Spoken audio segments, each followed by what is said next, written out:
Hello everybody and welcome back to my second sPvP tutorial video. My name is Azilyi, and if you haven't seen the first one, don't bother because it's from a previous patch and is no longer valid. So Elementalist received a whole bunch of changes, but most of those were focused on Dagger and Scepter, and Staff really didn't get a lot. But they did change a lot of the rune sets and sigils, and they gave us 2 sigils for our Staff, so it's prompted me to change my build a little bit. So keeping with tradition, I'm going to leap right into the action here, with a warning that this is an advanced Elementalist tutorial video. If you don't know your buttons and you're just looking to start out with Staff, I don't recommend trying this build or watching this video. There are plenty of other beginner videos to start with, and they will give you far more information than I can. With that being said, I want to add the disclaimer that I'm not the best Elementalist out there, so go easy on me. But I am on the top 1,000 list as a Staff Elementalist, and if that's not enough for you, I do have a Staff Dueling video in the comments below if you want to take a look at that. So we're going to start this video off with a dueling segment so that you can learn how to 1v1 at least, because no matter how hard you try, you're going to find yourself fighting some people 1v1 or even 2v2, and all of these abilities are going to be important for you to know. So it's no secret that a Staff Elementalist's main weakness is their ability to apply damage. If we can get people to stand in our circles, then we can do a reasonable amount of damage, but getting them to stay in those circles is the hard part. And that's why combos are so important. So the first combo I'm going to show you here is the defensive combo. You use this when you know your opponent is coming at you and you want them to stop. So you start by casting Eruption on the ground, and as they're coming at you, you throw down the unsteady ground. If you time this correctly, they should hit the unsteady ground, at which point you can immobilize, but this is an optional step. Immobilizing them will guarantee the ice spike lands, but most importantly, the frozen ground will get blasted by the Eruption and give you frost armor. So this combo doesn't do a lot of damage, but because you switched into Earth for protection and you get the frost armor, you're taking 43% less damage right off the bat, and because of that unsteady ground, if they don't have stability, they have to back off. So they're getting chilled and you're taking no damage. So this next one isn't really a combo, but it works really well in conjunction with the first one because you have fire and lightning still free. So I trapped him in the lightning field to confine his movement, and then threw the lava font down to his feet and set him on fire for extra damage. So I know what you're looking at here looks really complicated, but the more you play Elementalist, the more you'll come to appreciate what I mean when I say you have to go with the flow. If you practice your rotation enough and you practice all of these combos, they become a second nature to you. You don't even have to think about deploying them. When you drop a static field, it's just second nature to switch into fire, drop a lava font at his feet, and all these other combos that come with it. It's also probably worth mentioning that you don't have to rely on combos to deal damage to people. If you use your body as bait, because they are coming after you, you can stand in your own circles and make them come in after you. Make them pay for the damage they're going to deal to you. And in this case I'm blasting might anyway, so it's giving me more damage from the runes of strength, and it's giving me more might, which is slowly building up over time. So I slowed the video down here to show you the defensive combo again. See, he's walked into that unsteady ground and he has to back off because of the ice spike that's coming down on his head. Now the frozen ground wasn't quite up yet, so I didn't get to blast anything, but at the very least I get to defend myself. I throw it on the water field so that I can blast it, and then I have to switch into lightning because that's all I have left. The static field is still down, so instead I just try to push him away to give me some more time, and to get off that lightning surge for the blind. But he evades the blind, and he hits me with an updraft, and I actually think I'm over here, except that he doesn't switch into fire. It's either on cooldown or I don't know what, but he switches into earth, and then he tries to deal damage to me there, which gives me enough time to get up and use blazing speed to try to get some distance. So I'm in a lot of trouble here because I don't have any more CC to keep him away from me, so instead I just blast my water field to try to stay up, and then I drop a static field on him with the expectation that I'm going to go into fire, but I'm chilled, so it doesn't come up in time, so I'm just spamming abilities and it's wasted. So with the help of Arcane Mastery, my heal comes back up, but he gets a brilliant interrupt and stops it before it goes off. So I go into a defensive combo, trying to keep him away from me, but he's taking a good amount of damage too, so he's trying to keep his distance. So interestingly enough, this is where the fight turns. He actually uses his Ride the Lightning to deal extra damage, which means he can't get to me when I use my Blazing Retreat. He has to approach me, and I'm just dealing damage as he comes up, and just as he gets to me, my heal arrives, and I manage to drop it on that fire field for extra damage. At this point, he's in retreat mode, and I have to apply as much damage to him as possible. Now, he's really low on health, but he's got most of his cooldowns up, so he's actually going to give me an updraft and a blazing speed, which is going to put me really low. It's going to force me into water and to drop that healing rain and make me use my heals. And this is one of my favorite reasons for playing a Staff Elementalist. In a close fight like this, it can swing a fight entirely in your favor. Not only am I dealing damage to my opponent, I'm going to be healing myself. So in a situation where he thought he was about to win, suddenly the tables have turned on him. I'll talk more about healing later when it comes to team fights. Now, trying to get the last little bit of health off of somebody at the end of a fight is usually quite hard, but in this case he makes the mistake of walking into my wall twice. And it puts me in fire, which means that I can finish him off with fireballs. So I'm going to show you the rotation I was using, and I tried to describe to you during that duel here. So I strongly recommend you practice on this moving golem so you get the hang of the CC. But basically you start in fire by blasting that field. You switch into earth for the defensive combo. Normally he'd be coming at you, but in this case that's okay. We immobilize. We use the ice field to give me ice armor, and the ice spike to force him to move. Normally he will move. Now you have to wait a second for your fire to come back up, so you could use a gust here in order to keep them away from you, but since it doesn't work well with golems, I'm just going to skip that step and go straight to the lightning field. Once they hit the wall, use the lava font, and then set them on fire for the extra damage. So this fight's going to serve as a great segue into the team fighting segment. So keep an eye out for the combos that we've learned. First one's up here is going to be defensive combo, but he's got stability, so he pushes right through it. And then I cycle into lightning just to keep up with my rotation. I try to gust and missed it, but I do get the lightning field down, and I throw down the lava font. He doesn't seem to notice it. So that's the whole rotation, which puts me in fire. If I wanted to stay there, I could, but in this case I decided to keep switching and use my body as bait. So while I'm waiting for my CC to come back up, I just keep moving around him, keeping my eye on him so that I can dodge any big hits that are coming my way. I keep him lit on fire, and I keep hitting him with auto attacks and blasting my might fields to make sure that the damage keeps ramping up. So there's no way this guy's going to win the fight. He's causing almost no damage to me, and I'm doing way too much to him. And then my teammate shows up to put the nail in the coffin. But then the fight takes an unexpected turn when he receives two teammates to help him. I don't even see it coming, and I get hit to the side here by a ranger off in the distance. You can start to see those arrows come in now. So this fight's actually going to escalate into a 3v2, but fortunately we're going to be able to get this warrior down before the third one arrives, and that's going to give us the edge. So I'm going to stop talking about what's going on exactly, because you can see it for yourself. If you're playing your game right, this is the kind of situation you should be getting yourself into all the time. You probably want to be doing about 2v2s and 3v3s, about that size. If it gets any larger than that, you'll want to be free casting from the side, and if you're not on the side, then you're just basically tanking damage for everybody else on your team. So in a small fight like this, you're playing exactly the same as if you were dueling. Keep lining up combos, keep defending yourself, apply damage as necessary, and keep yourself alive. The next segment of this film is going to focus on team fights, bigger fights, and how to free cast. There's also a couple more combos in there, so even if all you're interested in is dueling right now, it's important to watch it and get used to those combos because you can use them in these dueling settings as well.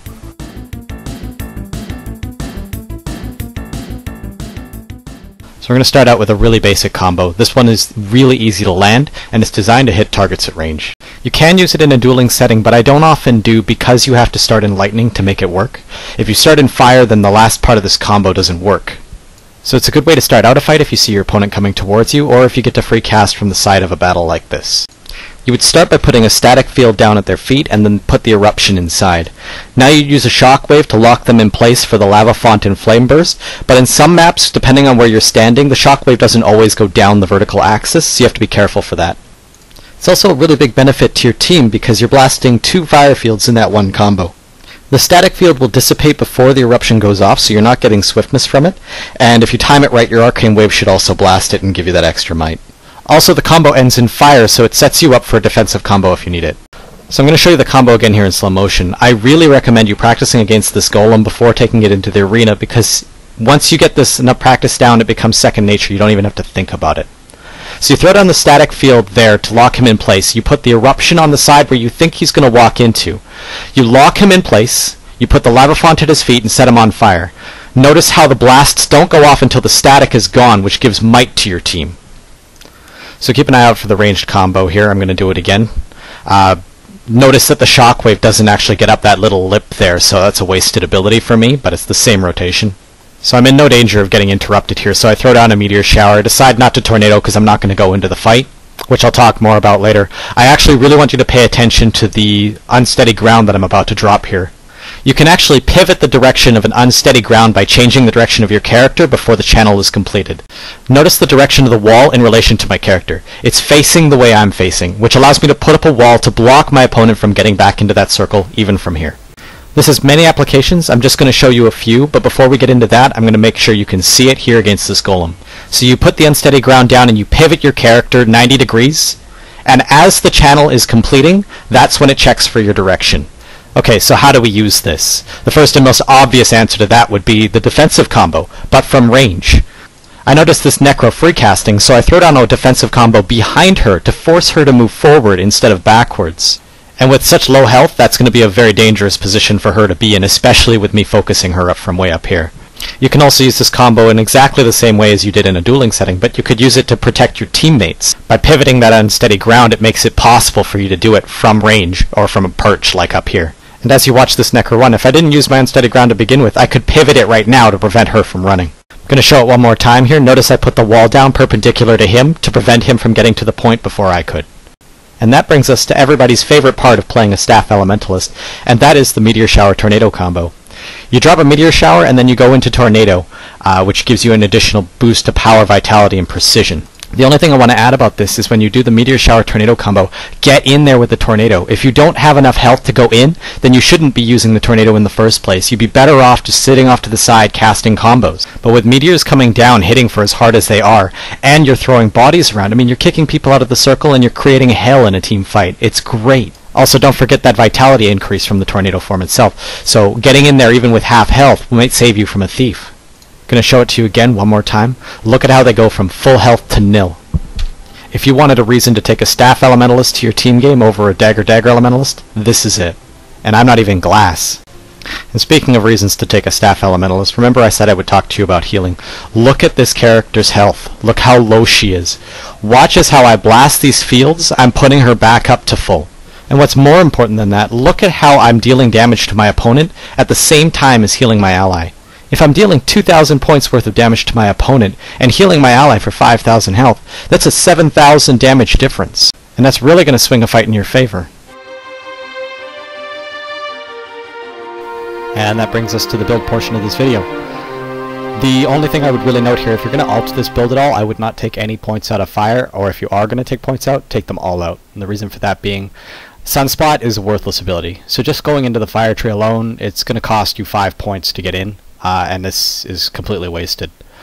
This one as well is also completely wasted. The only thing that makes this reasonable is this Burning Rage, which deals 10% more damage to burning foes.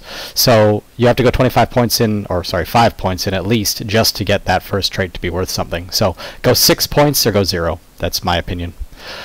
Persisting Flames is a really strong ability. Elementalists give Fury. I blast might fields all the time from range when I'm up close, so I'm giving Fury to my teammates and to myself. This is an amazing ability, makes the whole tree worth getting into. I strongly recommend this, but if you are going to duel somebody, maybe switch that out for Pyromancer's Puissance. This is again great, 10% more damage increase. It's strong when they're burning. Cleansing Fire, the major weakness to this is of course that you can't control it. So if they apply a vulnerability, a cripple, and a single stack of bleed, this is going to go off and it's completely wasted. But it does help you deal with some of those really strong Condi meta like Engineers or Necros, so it gives you that a little bit more Condi clear. Sunspot, again, garbage. Internal Fire, 10% more damage is amazing while I'm attuned to fire. So this, coupled with this, is 20% damage attuned to fire, because they're pretty much always on fire when you're attuned. So, Soothing Disruption, this affects this Cleansing Fire, so you're going to get regen, 7.5 seconds of regen for this whenever it goes off, and it's also going to affect your Cleansing Fire down here. If you're going to switch this out, I would put in Soothing Wave, because one of these two really needs to give you regen. The regen coming from Elemental Attunement alone is not enough. You need just a little bit more to make sure that regen's running all the time. So one of those two really should be. This is again a really strong ability. Comparing that to this, what the heck? Like, this is amazing. 1600 health to all of your teammates. That's really strong. So I can't run a build without this now. This really helps your sustain. Vital Striking, I run this to punish my opponents, especially if they're really bad. You can run this because you can sit on the edge of a fight and just free cast like crazy, and this will stack with the other ones, so you'll get 30% more damage just for free casting on the side. It punishes them for not coming after you. It makes them come after you, so why the heck not? But you don't have to use this, especially if you're dueling, it's not worth it, so Cantrip Mastery or Soothing Wave would be equally good. All the videos in here will use this one, even my dueling ones, it's just to show you the build. So it works, but probably not worth it in a 1v1. Soothing Mist stacks with regen, so it's also really strong. Elemental Attunement, if you don't know why I'm running this, then you probably need to work on an earlier tutorial. This is too amazing. getting jumped on by people and then switching to Earth for protection is just too strong. I can't run a build without this either. So, Lingering Elements, this is strong except that it only affects I believe it only affects the minor traits, so just these two, but I could be wrong. Arcane Mastery makes all of my heal shorter, which is great, and my Arcane Shield and Arcane Wave. But you may notice I'm not running Blasting Staff. Blasting Staff is a crutch, in my opinion. You don't need it unless you're running WVW. It actually makes your static field worse because they have more room to walk around inside. But all the other abilities, it only makes them marginally larger, and if you're controlling your opponents correctly, like you're using the combos that I showed you in this film, you don't need it, and they're standing on your fields anyway. The only time you're really going to miss it is with Meteor Shower, because the meteors will come down with a smaller signature radius, so they'll be smaller. The splash damage will be smaller, so it sucks for that, but it's, to me, not worth it to give up this Arcane Mastery. 20% reduced cooldown on my heal is just incredible. So again, I run Cleansing Fire. This is really good for countering the Condi meta, but it's not going to help you win against a full Condi build. So if you do encounter one of those, this will help you stay in the fight for 20 seconds, but you will eventually have to run if they know what they're doing. But I can't get away with it because I can't get away with trading this out because it needs the 4 seconds of burning. Really complements Burning Rage as well, so it's just got good synergy. A lot of times I like casting Meteor Shower on my feet and then dropping this right as it goes off, so that it lights them all on fire and gives me 10% more damage for the Meteor Shower right before I go into Tornado. So really good. This is your only stun breaker. If you're not running Mastery, you have to go with Blasting Staff. You could trade this out for one of the cantrips, would probably be a better option. Armor of Earth or Mist Form would be good, because it'll work with Soothing Disruption anyway, so that would be my suggestion. So the main point of this build is that it's actually really glassy. This Rune of Strength gives you 7% more damage while under the effects of Might. Sigil of Battle works well with that, and it gives you 45% more Might duration. So it gives you, you're slowly building up Might over the course of the fight, especially if you're not taking a lot of pressure. So this is really strong. This is because I'm a noob. I tend to roll a lot when I don't have to. Because I used to use Evasive Arcana, so I'd roll into people to light them on fire and stuff, so I end up wasting a lot of rolls, and this helps handicap me. You can trade that out if you're way better than me, and I'm sure you are. This Celestial Amulet, I was using this before the patch, and then they said it was too weak, so they made it better. No complaints here. I'm going to keep using it. I use everything here. My condition damage is half of my spells use condition damage. My main form of damage comes from Eruption, which gives 8 stacks of bleed. It ticks for 500 damage. My fires tick for 500 damage. You're ticking for 1,000 damage. It's incredible. Healing Power is great because you're blasting water fields all the time, and your regen to a lesser extent. Ferocity and Precision, great for those high crit. It's just in general for like Meteor Showers and Lava Fonts, it's nice but not necessary. Toughness and Vitality is a no-brainer. You need to be able to survive. And Power. Power is much stronger in this current meta, so because of these Runes of Strength, so it's good to keep stacking on that Might, or stacking on the Power. So this is a glass build. This is something that you're supposed to do damage with this build. It has a lot of team support as well. I just want to be able to play a Staff Elementalist that can 1v1 at least effectively. So that's why I came up with this build, and I hope you enjoy it. Give it a try. I think you'll be very impressed. If you get disencouraged because you can't run Blasting Staff, I just stick with it. After a week or so, you'll wonder why the hell you ran it in the first place. I guarantee it. Alright, so anyway, my name is Azilyi. You can contact me in-game or leave comments in the link below.